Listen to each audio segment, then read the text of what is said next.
Hello दोस्तों, मेरे YouTube channel पर आपका स्वागत है। दोस्तों देखिए, आज हम बताने वाले हैं हमारे दैनिक जीवन में बहुत सारे पदार्थ होते हैं, यानी कि वस्तुएं। अब वस्तुओं के क्या क्या गुण होते हैं, तो यह मेरा आज टॉपिक होने वाला है। और टॉपिक का बात होगा किस चीज़ पर, तो पदार्थ के गुण पर। यानी कि हमारे दैनिक जीवन में जो भी पदार्थ यूज करते हैं उसके कुछ ना कुछ गुण होते हैं, उनकी क्वालिटी कुछ कुछ ना होती है। लेकिन आइए क्या क्या हो सकता है। तो पहला चीज़ जानेंगे दिखावट। तो दिखावट देखिए क्या होता है, कुछ चमकदार होते हैं, कुछ मतलब कि नहीं चमकते हैं।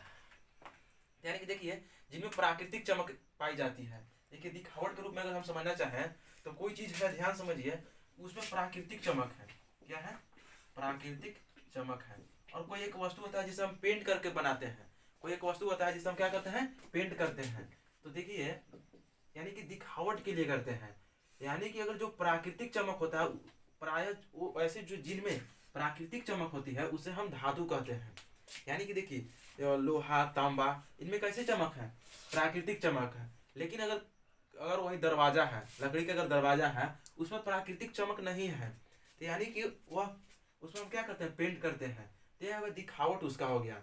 यानी कि अब आते हैं दूसरा टॉपिक पर, संपीड्यता क्या होता है। तो देखिए, आपने कभी देखे होंगे कि जैसे कोई चीज अगर मजबूत ठोस चीज ले लीजिए, यानी कि आप देख लीजिए क्या ले सकते हैं। तो यह मार्कर है, ध्यान से देखने की कोशिश कीजिएगा। अगर इसको हम दबाते हैं तो ये नहीं दब रहा है। आप देखिए, इसको हम दबाना चाह रहे हैं तो ये नहीं दब रहा है।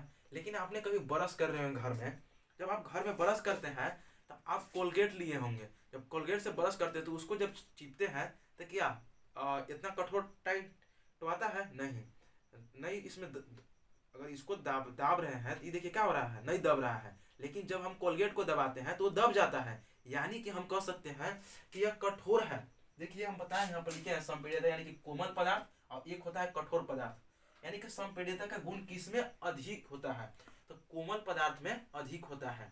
यानी कि कितना उसको हम दबा पा रहे हैं। जैसे कि आपने स्पंज देखे होंगे, रसगुल्ला होता है, या आप रुई देखे होंगे, उसको दबाइएगा कॉम्प्रेस होता है। यानी कि संपीड्यता है, वही गुण होता है जिसको हम कितना दबा सकते हैं। इसमें संपीड्यता का गुण बहुत कम होता है, क्योंकि इसको हम दबा नहीं पा रहे हैं। यानी कि क्या पदार्थ है, कठोर पदार्थ है। यानी कि कठोर पदार्थ भी आप समझ गए होंगे। और कोमल पदार्थ जिसको हम दबाने पर, जैसे कि अगर मान लीजिए गीला मिट्टी ही ले लीजिए, जब गीला मिट्टी को हम दबाते हैं तो दब जाता है। लेकिन वही सूखा मिट्टी है, उसको हम दबाते हैं तो दब पाता है? नहीं। यानी कि जो दब गया, यानी कि जो कॉम्प्रेस हो जाएगा, उसको आयतन को हम घटा ले रहे हैं, तो वो क्या हो जाएगा, कोमल पदार्थ। और जिसको हम नहीं चेंज कर पा रहे वो क्या हो गया, कठोर पदार्थ। आगे समझते हैं हम लोग क्या होता है घुलनशीलता। जैसे कि देखिए, किसी चीज को किसी चीज में घुल जाना ही उसका कहलाता है घुलनशीलता। तो क्या क्या चीज घुल सकता है, तो देखिए समझिएगा ध्यान से कि जैसे कि देखिए, पानी है, पानी में कोई चीज घुलता है, तो यानी कि पानी में घुलनशीलता होता है कि वो चीज किसी न किसी चीज को घोल ले रहा है। तो कभी कभी पानी भी किसी चीज को नहीं घोल पाता है। जैसे कि आप अगर नहीं होगा तो आप ट्राई कीजिएगा, तो घर में एक गिलास पानी लीजिएगा और गिलास में ज्यादा नहीं तो 1 चम्मच उसमें क्या डालिएगा, तेल डालिएगा, सरसों का तेल या कोई चीज का तेल डालिएगा, उसमें नहीं घुल पाता है। तो उसी प्रकार से, लेकिन तेल, जो तेल रहता है उसको मिट्टी का तेल अगर उसमें मिलाइएगा तो घुल जाता है। इसलिए सबका अपना अपना घुलनशीलता होता है।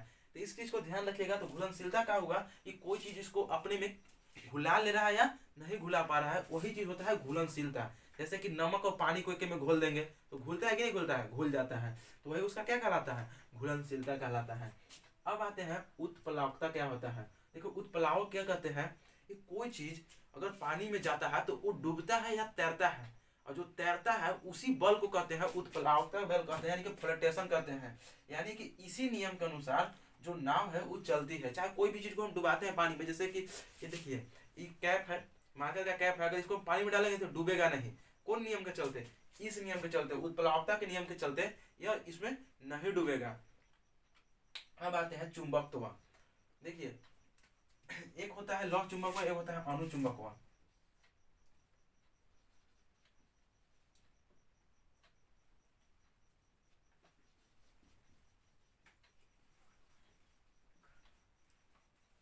देखिए क्या होता है, ये कोई भी पदार्थ चुंबकत्व तो क्या कहना चाहेंगे कि चुंबकत्व में यही कहना चाहेंगे कि देखिए, अ, जैसे कि कोई भी पदार्थ है, कोई भी पदार्थ है तो उसमें गुण होते हैं, चुंबकत्व के गुण होते हैं या नहीं होते हैं। तो जैसे कि कोई भी पदार्थ अगर वो, अगर उसको मतलब कि चुंबक के जैसा बिहेव कर रहा है, मतलब अपनी ओर किसी भी लोहे के वस्तु को आकर्षित कर ले रहा है, किसी भी वस्तु को आकर्षित कर ले, उसको हम बोलेंगे लौह चुंबकत्व पदार्थ। अगर कोई चीज निष्कासित कर रहा है, मतलब किसी चीज को अपनी ओर नहीं आकर्षित कर रहा है, उसको हम बोल देंगे अनुचुंबकीय पदार्थ बोल देंगे। क्योंकि वह जैसे कि लोहा कोबाल्ट क्या होते हैं, और लौह चुंबकीय पदार्थ में आते हैं। यानी कि लोहा और कोबाल्ट निकल है जो चुंबक में क्या होते हैं, सट जाते हैं। यानी कि जो चीज अगर अपनी ओर आकर्षित करें उसे हम कहेंगे लौह चुंबकीय पदार्थ, और जो नहीं, मतलब जैसे कि यह है, इसको चुंबक में सटेगा, सटेगा नहीं, सटकेगा, इसमें चुंबकत्व का गुण नहीं है। जो चुंबक को अपनी ओर आकर्षित कर ले, यानी उसमें चुंबकत्व का गुण पाया जाता है। अभी मार्कर को चुंबक में सटेगा, नहीं सटेगा, यानी कि हम ही अगर सटना चाहेंगे चुंबक में तो नहीं सट पाएंगे। यानी कि जो भी चीज चुंबक को अपना मतलब कि सटाने का कोशिश करता है या आकर्षित करता है, उससे उसको हम चुंबकत्व का गुण उसमें पाया जाता है। इस प्रकार से आज हम जाने कि पदार्थ के गुण क्या क्या होते हैं, दिखावट को जाने कि दिखने में कैसा होता है। तो दिखने में आप लोग देखे ही होंगे, जैसे घर में बहुत सारी चीज होते हैं, कुर्सी होते हैं, लकड़ी होती है और तार होते हैं। इस प्रकार से दिखावट हो गया। संपीड़ितता जाने कोमल पदार्थ कठोर पदार्थ का होता है। घुलनशीलता भी देखें, घुलनशीलता यानी कि कोई चीज इसमें घुल रहा है या नहीं घुल रहा है। और उत्प्लावकता के जाने क्या होता है कि कोई भी चीज पानी में डालते हैं तो डूबता नहीं है या तैरने लगता है, इस नियम को समझे। उसी प्रकार से हम चुंबकत्व को समझे कि चुंबकत्व क्या होता है, कि क्या मतलब कि किसी चीज को कितना वो आकर्षित कर पा रहा है। तो दोस्तों ये था आज का वीडियो। आप लोग का वीडियो कैसा लगा आप लोग कमेंट में जरूर बताइएगा। थैंक यू दोस्तों, जय हिंद।